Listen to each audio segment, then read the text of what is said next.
자, 여러분, 2022년도 한 해 동안 크리스천들이 가장 많이 찾아본 성경 구절은, 가장 많이 좋아한 성경 구절은 어떤 구절이라고 생각하실까요? 여러분들도 많이 찾아보시고 사랑하고 묵상하신, 여러분 생각하시는 그 구절입니다. 5억 명 이상이 이용하고 있는 성경 앱입니다. 유버전이라는 애플리케이션에서 최근 데이터를 기반으로 조사를 했습니다. 2022년 동안 크리스천들이 가장 많이 사랑하고 찾아본 성경 구절은요, 다름 아닌 이사야서 41장 10절 말씀인 것으로 결과가 집계됐습니다. 여러분 잘 아시는 말씀입니다. 다시 한번 잘 귀담아 들어보시고 오늘 하루 이 말씀을 많이 묵상하셨으면 좋겠습니다. 두려워하지 말라, 내가 너와 함께함이라. 놀라지 말라, 나는 내 하나님이 됨이라. 내가 너를 굳세게 하리라. 참으로 너를 도와주리라. 참으로 나의 의로운 오른손으로 너를 붙들리라.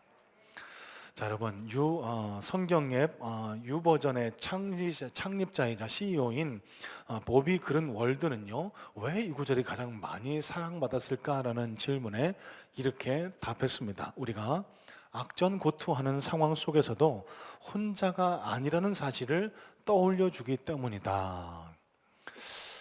여러분, 저는 다르게 한번 생각을 해봤습니다. 두려워하지 말라라는 성경 구절을 우리 그리스도인들이 가장 많이 찾아본 이유는 아무래도 실제 우리 삶 속에서 너무 많은 두려움들, 뜻하지 않은 어려움들, 고난들, 여러 가지 삶의 무게들 때문에 두려움을 많이 느끼기 때문에, 두려워하지 말라는 이 말씀으로 위로받고 싶은 그 마음 때문에, 그래서 실제로는 이 땅의 많은 그리스도인들도 두려움 앞에 직면해 있는 것 아닌가라는 그런 생각을 해보게 됩니다.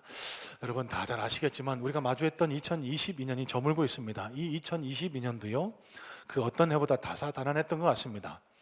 우크라이나 전쟁으로 인한 경기 침체, 그로 인한 고환율, 그리고 금리 인상 때문에 자산 가치가 폭락하고, 저 이태원에서는 생때 같은 젊은이들이 압사당하는 그런 사건 사고도 일어났던 한 해, 그리고 여러분 각자 개인의 삶에서도 여러 가지 일들이 있었던 것 같습니다. 그래서 아마도 여러 가지 환경, 그리고 개인적인 환경 때문에 뜻하지 않은 두려움을 마주할 수밖에 없는 2022년을 저와 여러분이 또 살아간 것은 아닌가라는 생각을 해보게 됩니다. 자, 여러분 2022년을 마무리하는 이 51번째 주일에 여러분 시편 3편의 저자는 다윗입니다. 다윗은 하나님을 믿는 그리스도인이 어떻게 하면은 이 삶의 두려움 앞에서 당당히 맞서고 그 두려움을 이겨낼 수 있는지를 잘 가르쳐주고 있는데요. 자, 여러분 오늘 말씀을 통해서 여러분 삶에 혹 남아있을 줄 모르는 막연한 두려움들, 공포들, 불안감들이 하나님 말씀을 통해서 말끔히 해소되고 주님 손을 붙들고 날마다 승리의 삶을 걸어가는 복된 그리스도인들 다 되시기를 주님의 이름으로 축복합니다. 자, 여러분 1절 2절 말씀 먼저 다시 한번 살펴보겠습니다. 1절로 2절입니다. 여호와여, 나의 대적이 어찌 그리 많은지요. 일어나 나를 치는 자가 많으니이다. 많은 사람이 나를 대적하여 말하기를 그는 하나님께 구원을 받지 못한다 하나이다. 셀라. 여러분 시편 3편에는요 부제가 있습니다. 부가적인 제목이 있는데요, 여러분 성경을 보시면 이 시편 3편 위에 가로를 쳐놓고 이렇게 적어 놓은 것을 보실 수 있습니다. 다윗이 그의 아들 압살롬을 피할 때에 지은 시. 자, 여러분 이 시편 3편을 이해하시기 위해서는 언제 어떻게 이 시가 지어졌나 그 배경을 잘 이해하는 것도 중요한데요, 여러분 이 부제가 말해주듯이 다윗이요 아들의 칼끝을 피해 도망갈 때 지은 시가 바로 시편 3편입니다. 다윗에게는 여러 가지 죄송합니다. 많은 아들이 있었지만 그 중에서도 압살롬이라는 아들을 가장 사랑했습니다. 총애했습니다. 그런데 이 압살롬이요 아버지에게 반기를 든 거예요. 쿠데타를 일으켰습니다. 여러분 가장 사랑하는 아들이 아버지인 자기를 쫓아내고 왕위에 앉겠다고 자기 생명을 위협합니다. 이런 폐륜적 상황, 여러분 얼마나 억장이 무너져 내릴까요? 또 자신의 가장 친한 친구이자 절친이자 신복인 아히도벨이라는 친구의 배신, 갑자기 압살롬에게로 넘어가서 그쪽 편에 붙었습니다. 또 도망할 때는 여러 가지 다윗의 적들이 저 사람 봐, 저 사람은 복 못 받아서 하나님으로부터 버림받았어, 저 사람 이제 망한 거야, 시므이를 비롯한 대적들이 그를 뒤에서 조롱했습니다. 여러분 한번 머릿속으로 가슴으로 상상해 보시길 바라요. 뜻하지 않은 이 환난 앞에서 얼마나 다윗의 마음이 무너져 내릴까요? 내 생사를 가늠할 수 없는 이 상황이 얼마나 두렵고 막막하고 공포스럽게 느껴지겠습니까? 자, 그런데 여러분 이 시편 3편은요 절망과 고통, 탄식으로 끝나지 않습니다. 여러분 6절 말씀 다시 한번 눈으로 보시길 바라요. 6절에 이렇게 말씀을 기록합니다. 천만이 나를 애워싸 진친다 하여도 나는 두려워하지 아니하리이다. 여러분 극적인 반전 아닙니까? 놀라운 반전 아닙니까? 방금 전까지만 해도요 탄식하고 절망 가운데 마음이 무너져 내리는 고통을 하나님 앞에 호소했지만 갑자기 천만이 나를 애워싸도 나는 두렵지 않습니다. 나는 이 두려움 이겨낼 수 있습니다. 자, 여러분 오늘 말씀의 핵심 키가 여기에 있습니다. 그러면 다윗은 어떻게 이 두려움, 이 공포, 이 절망에서 벗어나서 천만인이 애워싸도 나는 두렵지 않습니다, 이 고백을, 이 반전을 이뤄낼 수 있었던 것일까? 여러분 첫 번째입니다. 3절 말씀에 그 힌트가 기록되어 있습니다. 3절 말씀 다시 한번 눈으로 살펴보시기 바랍니다. 3절입니다. 여호와여 주는 나의 방패시요 나의 영광이시요 나의 머리를 드시는 자이시니이다. 자, 여러분 이 구절이 영어 성경인 메시지 성경은 이렇게 기록을 합니다. God, shield me on all sides. God, 하나님 나의 방패, 하나님이 나의 방패 되셔서 on all sides, 내 모든 적들, 내 모든 사방을 지키시고 보호하십니다. 이 고백이 다윗의 입술에서 터져 나왔던 겁니다. 여러분 다시 말씀드립니다. 다윗이 어떻게 한치 앞을 가늠할 수 없는 이 캄캄한 절망의 상황, 이 두려움, 공포로부터 일어설 수 있었다고요? 하나님을 방패 삼았기 때문입니다. 여러분 지금 이 시간 여러분의 마음을 잘 한번 살펴보세요. 여러분은 어떤 것을 방패 삼아 살고 계십니까? 많은 분들이요 통장에 물질을 자기 삶의 방패로 인식하며 살아갑니다. 어떤 분들은요 권력을, 힘을, 능력을, 내 옆에 있는 친구를, 사람을 내 삶의 방패막이 삼아서 살아가는 분들이 많이 있습니다. 여러분 과연 그런 것들이 진짜 내 삶의 안전을 책임져줄 방패가 될 수 있겠습니까? 아닙니다. 여러분 많이 경험하셨잖아요. 잘 될 때는, 잘 나갈 때는 많은 사람들이 내 곁에서 함께 나를 도와줄 것처럼, 내 삶의 방패가 되줄 것처럼 그렇게 보이지만 결국 중요한 순간, 크리티컬한 순간에는 다 나를 떠나가서 혼자 있는 것 같고 아무도 나를 돕지 않는 것 같고 그 어떤 것도 나를 구원해 줄 수 없을 것 같은 느낌. 여러분 이 막막함, 이 공허함이 우리 인생의 본질 아니겠습니까? 여러분 잘 기억하시기 바랍니다. 우리 인생의 방패는요 오직 살아계신 여호와 한 분이심을 믿는 믿음이 있으시기를 주님의 이름으로 축복합니다. 세상 그 어떤 것도 여러분의 삶에 방패가 되어줄 수 없어요. 사진 한 장 보여주시겠습니까? 샌프란시스코에 있는 금문교, 여러분 잘 아실 텐입니다. 많이 방문도 해보셨을 텐데요. 이 현수교 서스펜션 브릿지는요 1937년에 완공된 다리입니다. 우리가 개화기를 겪고 있을 때 이미 저 큰 구조물을 세웠다니 참 대단하지 않습니까? 현수교는요 양쪽에 큰 기둥을 세워놓고 줄로 그 다리를 엮는 공법, 그 기술을 가리켜 서스펜션 브릿지, 현수교라고 합니다.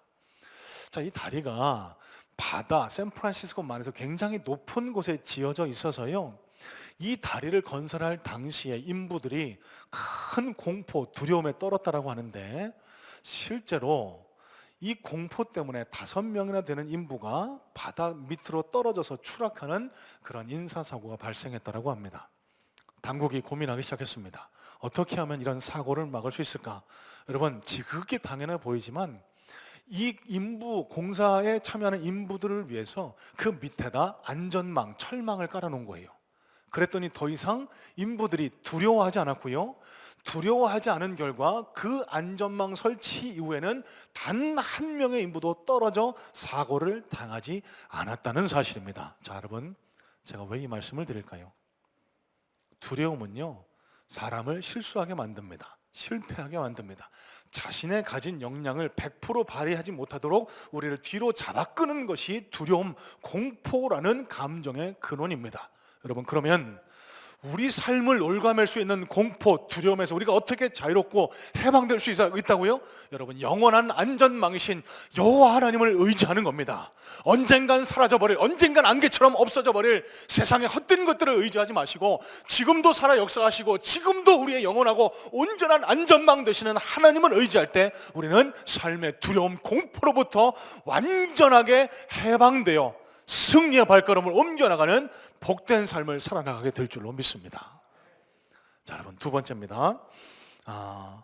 오늘 시편 말씀 4절 말씀도 한번 눈여겨보시길 바랍니다. 4절입니다. 내가 나의 목소리로 여호와께 부르짖으니 그의 성산에서 응답하시는도다.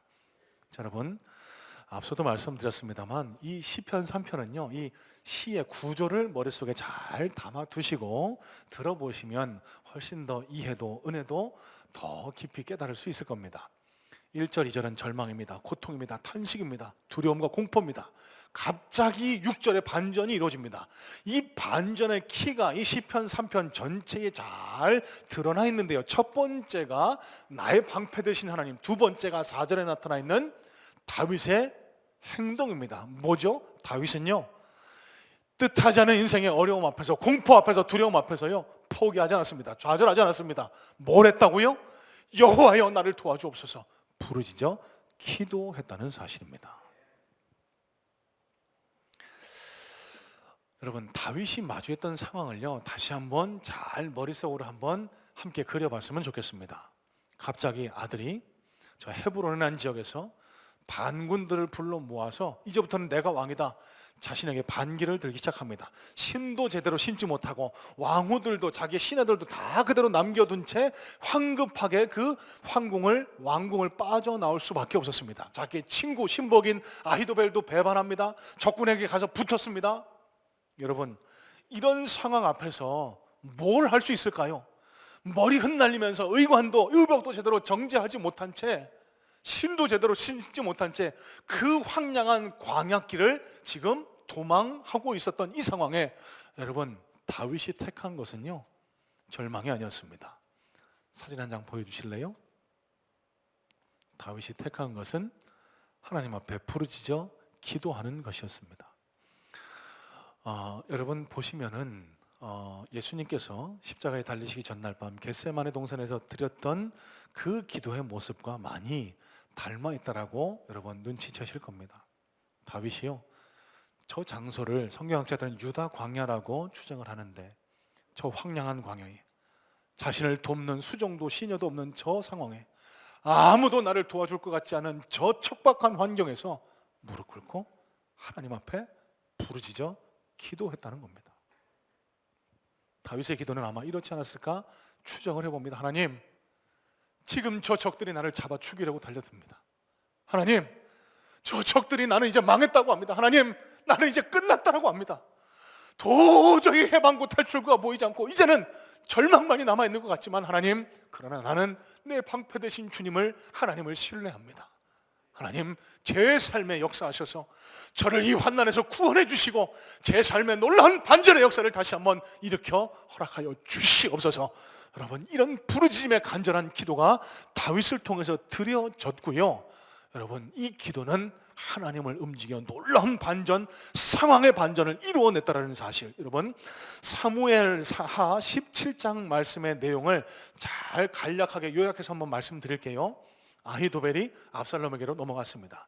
함께 도망간 다윗의 수하 중에는요 후세라는 부하도 있었는데, 이 후세가 위장해서 투항을 합니다. 압살롬에게 위장해서 투항을 해요. 실제로는 다윗 왕을 따르지만 압살롬에게 거짓 속이고 투항한 척 하는 겁니다. 자, 이 둘이 도망하는 다윗의 군대를 괴멸시키기 위한 조언을 하게 되는데요, 아히도벨은 이렇게 얘기했습니다. 압살롬 왕님, 이제 저기 다윗 왕의 군대들이 도망갈 때 우리가 빨리 쫓아가서 저 사람들을 빨리 막 정리를 해야 우리 쿠데타가 성공할 수 있습니다. 제게 12,000명만 주세요. 제가 빨리 쫓아가서 그 군대를 다 정리하고 다윗 왕을 붙잡아 오겠습니다. 반면에 후세는요, 위장투항했던 후세는 아닙니다. 다윗 왕의 군대도 저력이 있습니다. 우리가 무모하게 덤볐다가는 전세가 언제 역전될지 모릅니다. 전열을 좀 가다듬고 우리가 완전히 전열을 정비한 다음에 맞서 싸우는 게 맞습니다. 후세는 이렇게 조언을 했죠. 여러분, 상식적으로, 전략적으로 누구의 어드바이스, 조언이 더 맞을 것 같아 보이세요? 아히도벨의 조언이 맞습니다. 도망하는 적은 시도 안 나는 거 빨리 선멸해야만 그 쿠데타가 성공하는 것 아닙니까? 쿠데타는요, 스피드가 생명 아닙니까? 그런데 하나님이 압살롬의 마음을, 정신을 흐리게 하셨고 후세의 말을 따르게 하셨습니다. 그래? 전열을 정비합시다. 여러분, 이 후세의 전략은요, 다윗 왕에게 시간을 벌어주기 위한 그런 작전이었습니다. 다윗은 전열을 정비합니다. 자신을 따르는 군대를 모으고, 그래서 다시 한번 압살롬의 쿠데타 군과 정면 대결한 결과 압승을 거두고 압살롬을 잡아 죽이는 놀라운 전승을 거두고 다시 예루살렘 왕궁으로 복귀하게 됩니다. 여러분, 가만히 한번 생각해 보세요. 방금 전까지만 해도 전열이 도저히 상대가 되지 않습니다. 도저히 이길 수 없는 그런 상황이었습니다. 그런데 어떻게 이런 일이 일어났을까요? 인간의 지력으로는 불가능한 이 일, 하나님께서 상황을 역전시켜 주시고 상황을 바꿔주시고 상황을 뒤집어 주시는 역사를 하나님이 허락해 주셨기 때문이라는 사실이에요. 여러분, 그래서 기도는요, 여러분 잘 아시는 것처럼 전혀 과학적이지 않습니다. 많은 분들이 이런 얘기 하세요. 야, 이런 상황에서 기도해, 지금 교회 가봐야 뭐해? 지금 빨리 사람을 만나야지, 빨리 무슨 방법을 만들어내야지. 여러분, 그런데 전혀 과학적이지도 합리적이지도 논리적이지도 않은 기도는요, 우리가 상상할 수 없는 상황의 반전을, 놀라운 기적을 불러 일으키기 마련입니다. 의사는 못 고친다는 암이 왜 났습니까? 하나님이 역사하셨기 때문에 났습니다. 도저히 아무도 이길 수 없을 것 같다는 다윗의 전황이 어떻게 갑자기 역전됩니까? 하나님이 역사하셨기 때문에 이런 일이 일어나게 되는 겁니다. 여러분, 그래서 예수 믿는, 하나님을 믿는 그리스도인에게 꼭 필요한 것은요, 어려운 일이 있을 때, 두려움이 갑자기 내 마음에 찾아올 때 우리가 제일 먼저 할 일은 기도해야 된다는 겁니다. 하나님께서 내 마음을 만져주시고 하나님께서 내 상황을 역전시켜 달라고 기도했을 때 하나님은요, 놀라운 기적의 역사를 통해서 우리 상황을 180도 반전시키고 뒤집어 주시고, 오늘 다윗이 절망과 고통, 탄식, 공포, 두려움에서 벗어나서 천만인이 둘러싸도 나는 두려워하지 않을 것이다, 이 놀라운 반전의 역사, 여러분, 저와 여러분들도 기도할 때 저와 여러분들 삶에도 이런 놀라운 반전의 역사가 일어나게 될 줄로 믿습니다. 자, 여러분, 마지막입니다. 8절 말씀 눈으로 한번 보세요. 8절입니다. 구원은 여호와께 있사오니 주의 복을 주의 백성에게 내리소서. 셀라. 여러분, 신앙은요, 말씀, 하나님의 말씀을 들음으로 시작해서 말씀으로 인해 성장하고 완성돼 갑니다. 하지만 이 가운데 꼭 필요한 것이 있는데요, 이미 수주 전에도 말씀드렸습니다. 하나님 살아계심을 체험하는 것. 그래서 하나님의 살아계심을 체험하는 것, 그거보다 더 좋은 신앙 성장의 방법은 없습니다. 자, 여러분, 왜 패토댁에 김경순 집사님의 간증을 들려드릴까요? 여러분, 하나님 살아계심을 여러분들도 체험하시는 겁니다. 이 하나님 살아계심을 체험하면서 우리 신앙이 더 공고해지고 더 성장하는 것을 여러분들도 한번 경험해 보시라는 겁니다.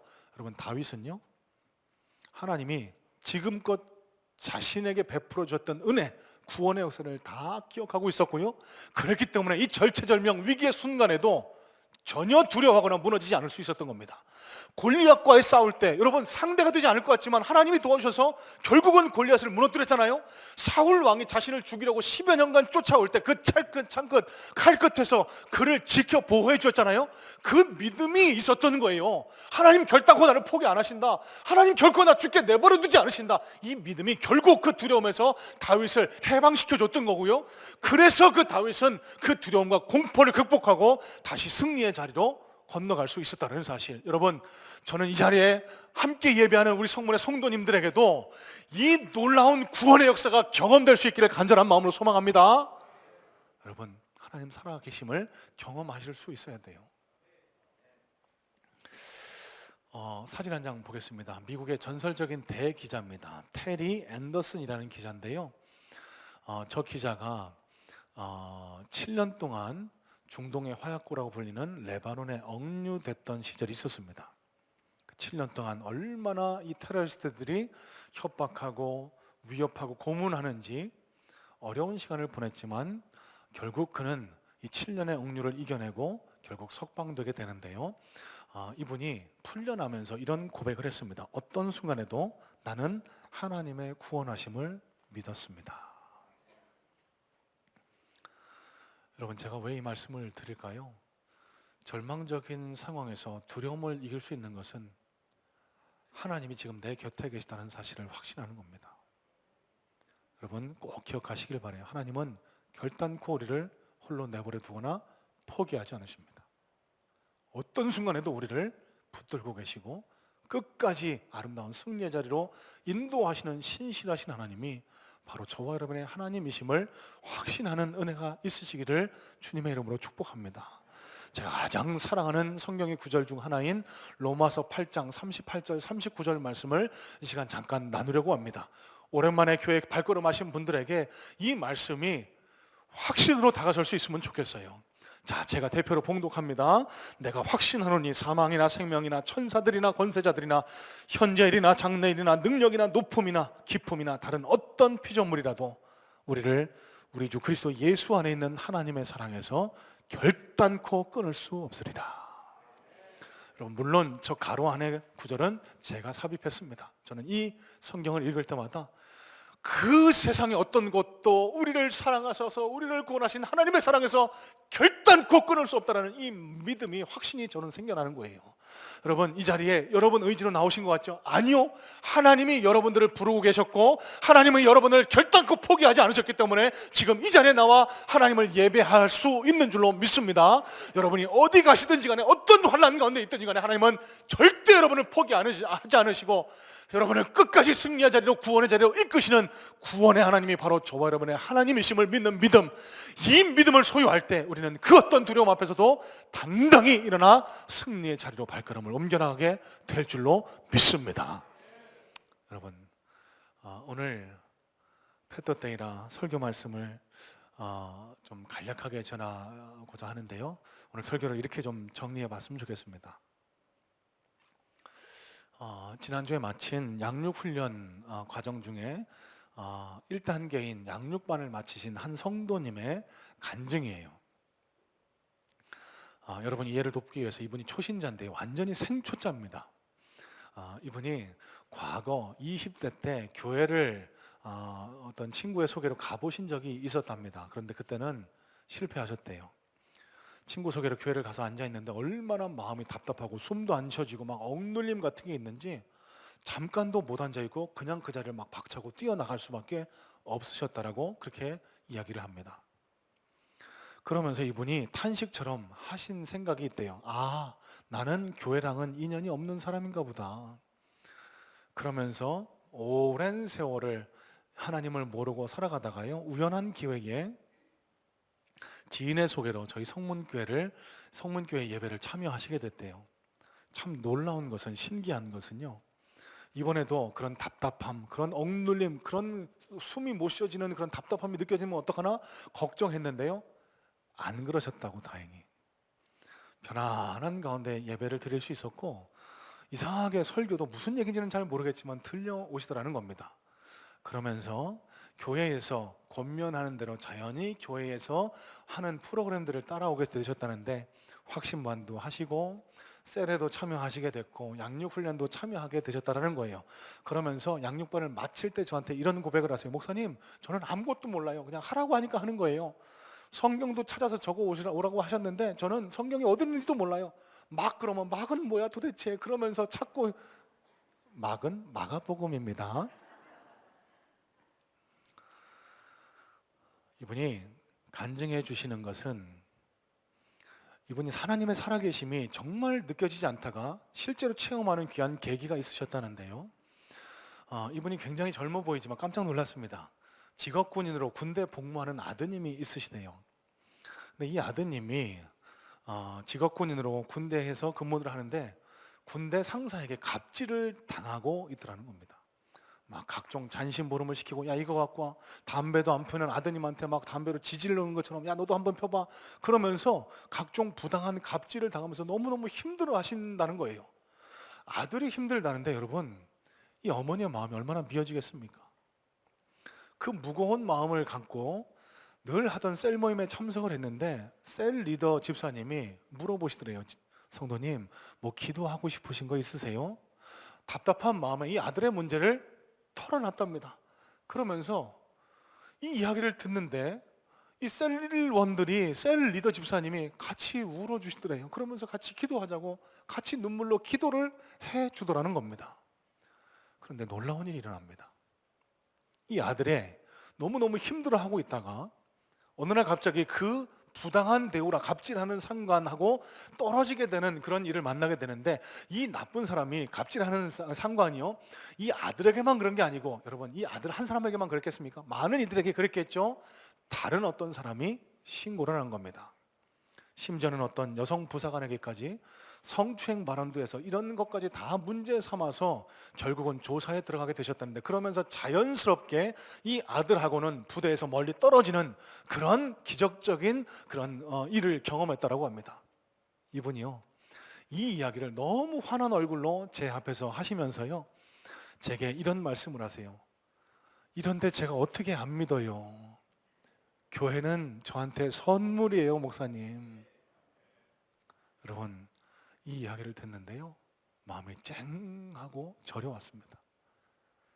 뜨거운 감동이 제 안에 몰려왔습니다. 아, 하나님 살아서 지금도 역사하고 계시는구나. 당신의 택한 백성을 지금도 도우시고, 지금도 그들의 기도를 듣고 계시고, 지금도 그들의 방패 되어주시고, 그들의 구원주가 되어주시는구나. 여러분, 하나님이 우리 삶의 방패시오 구원주시오 우리의 기도를 들어주시는 우리의 하나님이심을 믿는 믿음이 생겨나시기를 주님의 이름으로 축복합니다. 포기하지 않으시는 하나님, 신실하신 하나님이 지금도 우리와 함께하고 계시고, 우리의 기도를 듣고 계시고, 우리를 선하고 아름다운 길로 인도하고 있다는 사실을 믿음으로 받아들이심으로 인해 날마다 그 선하고 아름다운 하나님의 손을 붙들고 승리의 삶을 살아나가는 귀하고 복된 성문의 성도님들 다 되시기를 주님의 이름으로 축복합니다.